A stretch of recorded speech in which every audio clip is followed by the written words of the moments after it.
Assalamualaikum warahmatullahi wabarakatuh. Sebelumnya perkenalkan, nama saya Alia Kartika dengan NIM 2500272.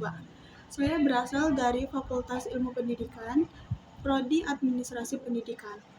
Di sini saya membuat video bertujuan untuk memenuhi syarat penugasan dari mata kuliah Komunikasi Organisasi, yaitu mata kuliah dari Bapak Profesor Hanif Al-Qadri.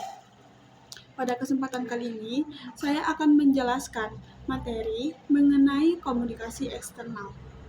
Nah, komunikasi eksternal adalah proses pertukaran informasi antara suatu organisasi dengan pihak-pihak di luar organisasi. Komunikasi ini dilakukan untuk membangun hubungan, memberikan informasi, mempengaruhi opini, serta menjaga citra organisasi di mata publik luar. Pihak eksternal yang biasanya terlibat, yang pertama yaitu pelanggan atau masyarakat umum, yang kedua media massal, yang ketiga pemerintah, yang keempat mitra kerja atau sponsor, yang kelima yaitu lembaga sosial atau komunitas, dan investor maupun sebagainya. Komunikasi eksternal diperlukan agar organisasi tidak bekerja secara tertutup, tetapi mampu berinteraksi secara aktif dengan lingkungan sekitarnya. Penjelasan selanjutnya yaitu tujuan dari komunikasi eksternal. Yang pertama yaitu menyampaikan informasi. Organisasi harus memberikan informasi yang benar dan jelas mengenai produk, program, kebijakan, atau kegiatan yang mereka lakukan, sehingga masyarakat luar dapat mengetahui apa yang dilakukan oleh suatu perusahaan atau pemerintahan maupun lembaga sosial lainnya, sehingga mereka tidak mencurigai atau tidak berpikir negatif atas kegiatan suatu perusahaan tersebut. Yang kedua, membangun citra dan reputasi positif. Melalui komunikasi yang baik, publik luar akan memiliki persepsi positif terhadap organisasi. Yang ketiga, membentuk dan mempengaruhi opini publik. Informasi yang disebarkan dapat mengarah pada pendapat atau sikap tertentu dari masyarakat. Yang keempat, yaitu mendukung kerjasama dan kemitraan. Komunikasi yang baik membantu organisasi mendapatkan mitra, sponsor, atau dukungan dari lembaga lain. Jika komunikasi suatu organisasi kurang baik dengan pihak luar, tentunya pihak luar tidak percaya kepada organisasi tersebut atau perusahaan tersebut karena mereka tidak memiliki hubungan yang baik atau komunikasi yang baik kepada pihak luar. Dan yang selanjutnya yaitu mendapatkan masukan atau feedback. Organisasi dapat mengetahui apa yang diinginkan atau dibutuhkan oleh masyarakat. Nah, jika mereka memberikan informasi kepada pihak luar dan pihak luar menanggapi apa informasi yang diberikan oleh perusahaan dan perusahaan mengetahui apa yang dibutuhkan dari masyarakat tersebut sehingga mereka tahu apa yang harus dilakukan ke depannya. Seperti contohnya pada lembaga pemerintahan. Jika pemerintahan memberikan peraturan atau kebijakan baru dan masyarakat tidak menyukai atau protes akan kebijakan atau peraturan tersebut, maka pemerintahan tersebut bisa mengatur kembali atau memberikan kebijakan lain agar masyarakat dan pemerintahan bisa saling mempercayai. Nah, yang terakhir yaitu mengatasi krisis atau masalah. Saat terjadi masalah, misalnya kesalahan dalam pelayanan, komunikasi eksternal membantu menjelaskan situasi dan mengembalikan kepercayaan publik. Nah, di sini tugas komunikasi eksternal dapat mengambil kepercayaan publik kembali dengan menjelaskan apa situasi yang sedang terjadi. Nah, selanjutnya saya akan menjelaskan mengenai karakteristik komunikasi eksternal. Komunikasi eksternal ini memiliki beberapa karakteristik yang sangat penting. Yang pertama, bersifat terbuka. Komunikasi harus disampaikan dengan jujur dan tidak menutup fakta, agar publik percaya dengan apa yang dikatakan dan apa yang dilakukan oleh organisasi tersebut, supaya tidak terjadi kesalahpahaman.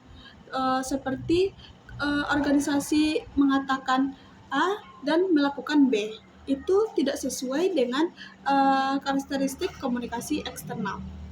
Yang kedua, menggunakan banyak media. Komunikasi eksternal memanfaatkan media seperti televisi, radio, media online, media sosial, dan konferensi pers.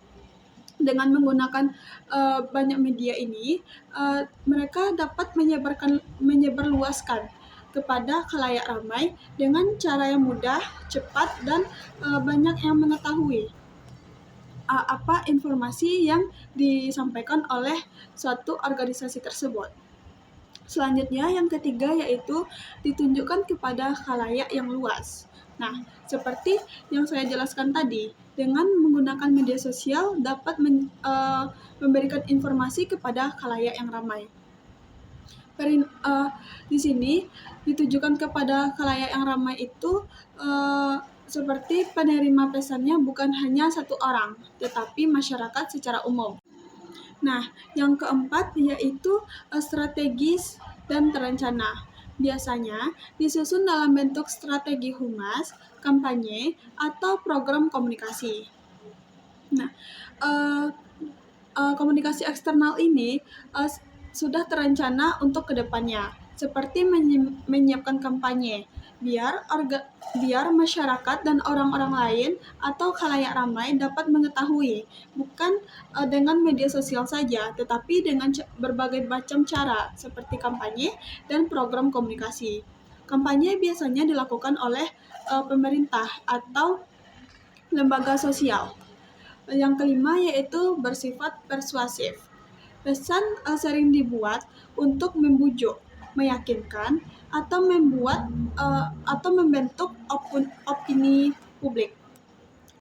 Yang terakhir yaitu komunikasi eksternal harus konsisten, karena pesan yang disampaikan harus selaras dengan visi dan kebijakan yang telah diberitahukan atau yang telah ditetapkan oleh organisasi.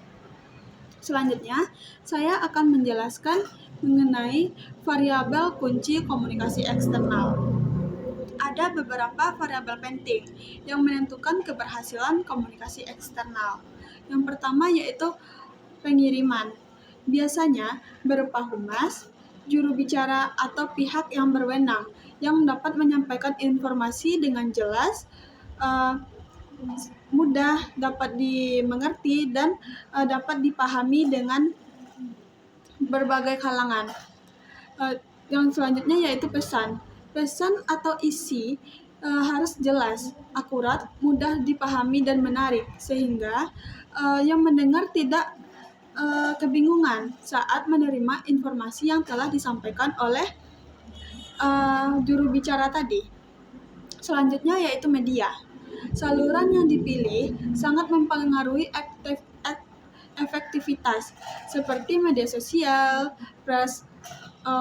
media sosial, atau email resmi. Selanjutnya yaitu yang keempat, penerima.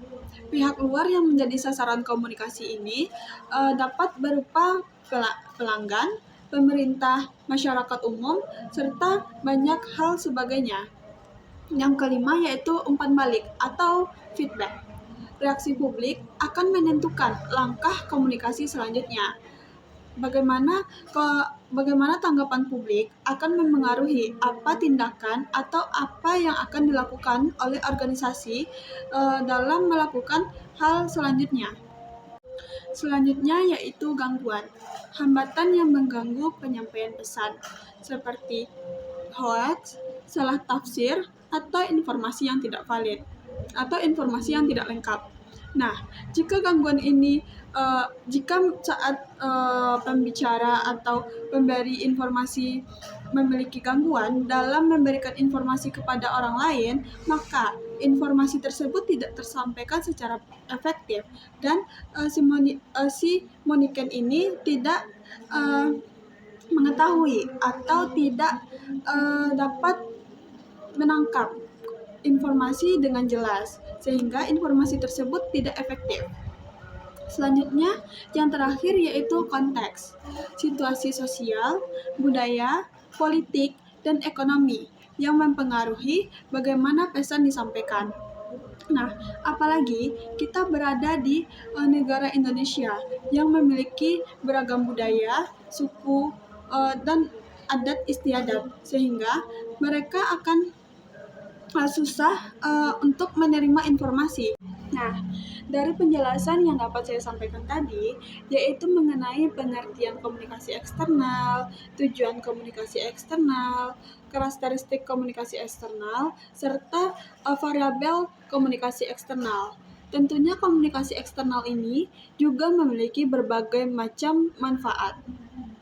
Komunikasi eksternal yang baik memberikan berbagai manfaat bagi organisasi maupun masyarakat sekitar, yaitu seperti yang pertama, meningkatkan kepercayaan publik.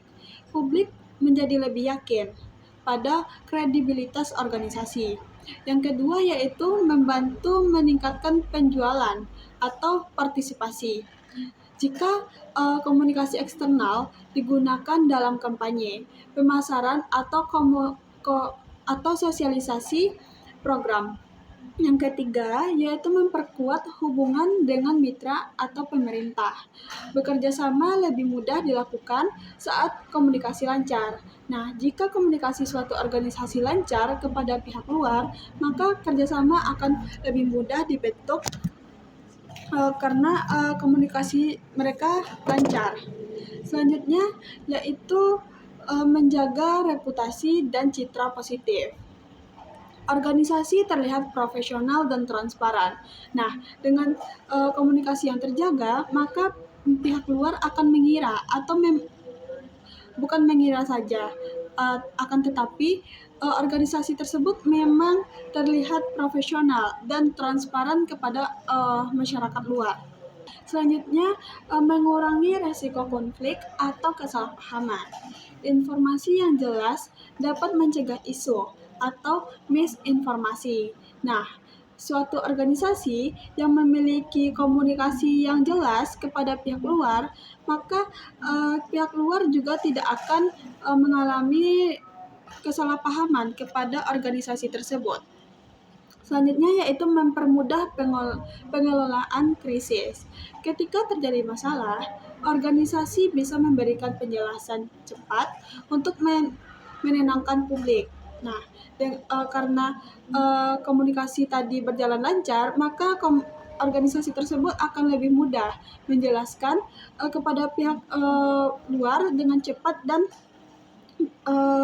pihak luar akan memberikan atau pihak luar akan mendengarkan apa informasi atau penjelasan dari organisasi tersebut. Selanjutnya yaitu mendapatkan dukungan dan loyalitas. Pelanggan atau masyarakat akan lebih loyal jika komunikasi mereka baik dengan organisasi tersebut, karena masyarakat juga akan percaya atau sudah percaya kepada organisasi. Makanya mereka yakin. Dari penjelasan yang dapat saya sampaikan tadi, maka saya dapat mengambil kesimpulan mengenai komunikasi eksternal ini. Jadi, komunikasi eksternal adalah proses penyampaian informasi antara organisasi dengan pihak luar untuk membangun hubungan, membentuk citra positif, serta mempengaruhi opini publik. Komunikasi ini bersifat terbuka, strategis, persuasif, dan menggunakan berbagai media untuk menjangkau khalayak luas. Keberhasilan komunikasi eksternal dipengaruhi oleh variabel kunci seperti pengirim pesan, isi pesan, media, penerima, umpan balik, dan konteks. Ketika dilakukannya dengan baik, komunikasi eksternal memberikan banyak manfaat, seperti meningkatkan kepercayaan publik, memperkuat kerjasama dengan pihak luar, menjaga reputasi organisasi, serta membantu mengelola krisis. Secara keseluruhan, komunikasi eksternal menjadi bagian penting bagi organisasi untuk tetap dipercaya, dikenal, dan diterima oleh masyarakat luar. Nah, dari penjelasan materi yang saya sampaikan tadi, saya menyadari bahwa penjelasan yang saya sampaikan jauh dari kata sempurna dan masih banyak kekurangan di dalamnya. Sehingga saya meminta maaf kepada teman-teman semua jika materi saya kurang mudah untuk dipahami. Dan saya meminta terima kasih kepada kalian semua yang telah menonton video saya sampai akhir. Akhir kata saya ucapkan wabillahi taufik wal hidayah. Wassalamualaikum warahmatullahi wabarakatuh.